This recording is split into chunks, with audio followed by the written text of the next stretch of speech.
Welcome to all of you. चिड़ियों का राजा कौन है? चिड़ियों में सबसे ताकतवर, सबसे उदाहरण, या यूं कहें कि एक उदाहरण के रूप में कौन सी चिड़िया का नाम लिया जाता है? अगर मैं आपसे सवाल पूछूं तो आपका जवाब क्या होगा? मुझे नहीं पता आपका जवाब क्या होगा, लेकिन मेरा जवाब होगा बाज, ईगल। आज मैं आपको बाज, जो कि चिड़ियों का राजा है, उसके बारे में ऐसी 5 बातें बताने जा रहा हूं जिन बातों को आप अपनी ज़िंदगी में उतार कर, अपने ज़िंदगी के सिद्धांतों में ढालकर अपनी ज़िंदगी को भी कामयाब और सफल बना सकते हैं, सक्सेसफुल बना सकते हैं।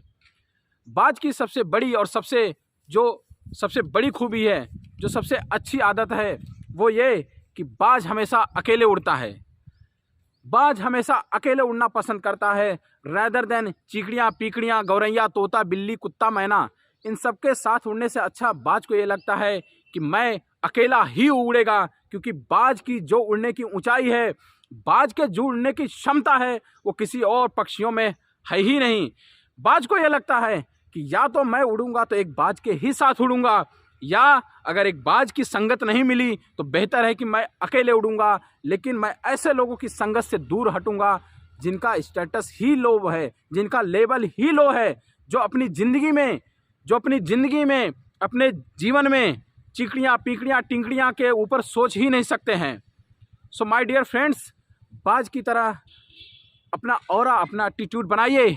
या तो उड़िए तो बाज की तरह उड़िए, बाज के साथ उड़िए, या नहीं बाज मिलता है तो चिकड़ियों के साथ, टुकड़ियों से के साथ, गौरैया के साथ, चूहिया के साथ, इनके साथ उड़ने की ज़रूरत नहीं है। सो बाज से हमें एक सीख अपनी ज़िंदगी में ज़रूर लेना चाहिए कि हमेशा एक अच्छा लीडर होना चाहिए। अगर चीज़ें और लोग हमारी मनपसंद, हमारे स्टेटस के हिसाब से हैं तो well and good, it's good to be with the great people, it's good to be with the courageous people, it's good to be with the bold people, but it's never good to be with the coward, to be with the inferior complex of people.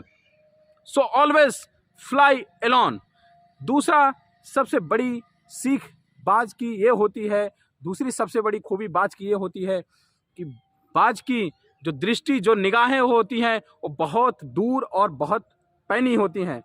बाज, जानते हैं रमेश जी, बाज जब किसी चीज़ का शिकार करने के लिए चलता है तो पूरा समय लेता है अपने शिकार को देखता है, समझता है, पूरी निगाह धंसाता है। लेकिन जब एक बार उसका गोल, उसका लक्ष्य, उसका शिकार उसको दिख गया तो फिर जब वो वहाँ से उड़ान भरता है तो फिर पीछे मुड़ के नहीं देखता, फिर वो शिकार को पाके ही दम लेता है। ये बाज की दूसरी सबसे बड़ी विशेषता है कि उसकी निगाहें, उसकी दूरदृष्टि बहुत पैनी होती है, बहुत क्लियर होती है। इसी तरह से हमें भी अपनी ज़िंदगी में जो हमारा गोल है वो एकदम क्लियर कट होना चाहिए। अर्जुन की तरह पूरी मछली नहीं देखना चाहिए, अर्जुन की तरह हमें मछली की आंख पर निशाना करना चाहिए। तीसरी सबसे बड़ी विशेषता बाज की होती है कि बाज कभी मरा हुआ शरीर या मरा हुआ शिकार कभी बाज नहीं खाता है। इसका मतलब ये हुआ, इस चीज़ से हमें यह शिक्षा लेने की ज़रूरत है कि हमारा भूतकाल, हमारा बीता हुआ समय जो बीत गया वो इसका मतलब मर गया, और जो मर गया तो फिर हमें उसमें झांकने की ज़रूरत नहीं है, हमें अपने मौजूदा और अपने भविष्य में देखना है। ये बात से तीसरी सबसे बड़ी सीख लेने की हमें ज़रूरत है कि कभी भी हमें अपने बीते हुए पे रोना नहीं है, अपने बीते हुए को बार बार उसी में चौंकना नहीं है, उसी में उंगली नहीं करना है, उससे हमें कुछ हासिल होता नहीं है। भूतकाल, बीते हुए समय से हमें बस एक ही चीज़ कर सकते हैं कि हम उससे शिक्षा ले सकते हैं, लेकिन हमें उसमें रहने की ज़रूरत नहीं है, क्योंकि दिमाग, शरीर, हर चीज़ की एक क्षमता है। अगर हम अपने भूत में ही हमेशा रहेंगे तो भविष्य का निर्माण कैसे करेंगे? भविष्य का निर्माण कैसे करेंगे रमेश जी? भविष्य का निर्माण तो करना ही पड़ेगा। तो इसीलिए जिंदगी में तोता मत बनिए, रटिए मत, दूसरों के इशारे पे मत चलिए, अपनी जिंदगी, अपने भाग्य का निर्माण खुद करिए। शेर की तरह जिए, बाज की तरह रहिए, उड़ान मारिए तो बाज की तरह, जिसका इस दुनिया में अगर पक्षियों का राजा की बात हो तो बाज जैसे बाज की तुलना की जाती है, उसी तरह से जब इंसानों की बात हो, जहां इंसानों का उदाहरण देना हो तो आपके नाम की जय जयकार हो, आपका लोग उदाहरण दें।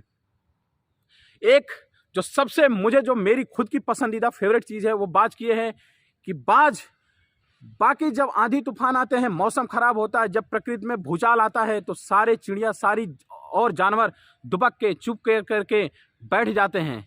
लेकिन बाज इंतजार करता है तूफान का, बाज इंतजार करता है भूकंप का, बाज इंतजार करता है प्राकृतिक हलचल का, क्योंकि बाज ये देखना चाहता है कि मेरे अंदर की जो क्षमता है, मेरे अंदर की जो खूबियां हैं, वो उसको उस तूफान, उस विषम परिस्थिति, उस खराब समय में अपने आप को प्रूफ करना चाहता है।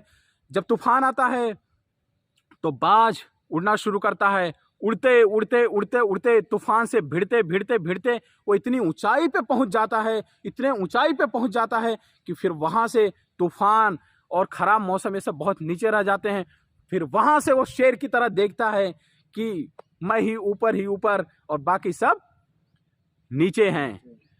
वो अपनी पोटेंशियल को देखना चाहता है, वो अपनी विषम परिस्थितियों में अपनी पूरी ताकत को एहसास करना चाहता है, उससे बाहर निकल के आना चाहता है, अपने आप को आजमाना चाहता है। इसी तरह से बाज से हम इंसान को भी ये शिक्षा लेनी चाहिए, हम इंसान को भी ये लेसन लेना चाहिए कि विषम परिस्थितियों में घबराने, डर के दुबक के बैठने के बजाय विषम परिस्थितियों से लड़ो यार। परिस्थितियां ही विषम नहीं रही तो तुम हो क्या। A smooth road can never make a perfect driver. एक सीधी सादी, एक प्लेन, एक बिना मुड़े, बिना गड्ढे की वाली सड़क कभी एक अच्छा ड्राइवर नहीं बना सकती है।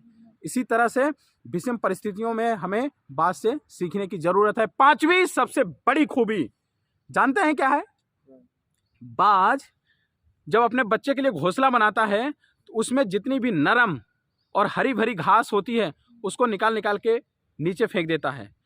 वो चाहता है उसमें सूखी और कड़क घास ही रहे, क्योंकि वो नहीं चाहता है कि उसका बच्चा कंफर्टेबल जोन में रहे, आरामदायक जिंदगी जिए। क्योंकि अगर वो आज उसका मौजूदा समय आरामदायक है तो कल वो जब समस्याएं आएंगी वो झेल नहीं पाएगा। अगर आज वो कंफर्टेबल हो गया तो कल को बची हुई उसकी सारी जिंदगी अनकंफर्टेबल रह जाएगी, पूरी जिंदगी वो संघर्ष करता रह जाएगा। इसलिए वो चाहता है कि आज अनकंफर्टेबल हो, आज परिस्थितियों से लड़ो, आज संघर्षों में जिंदगी गुजारो, आज तकलीफें झेलो, आज भट्टी में जलो, आज भट्टी में तपो, तभी तो हीरा बनोगे।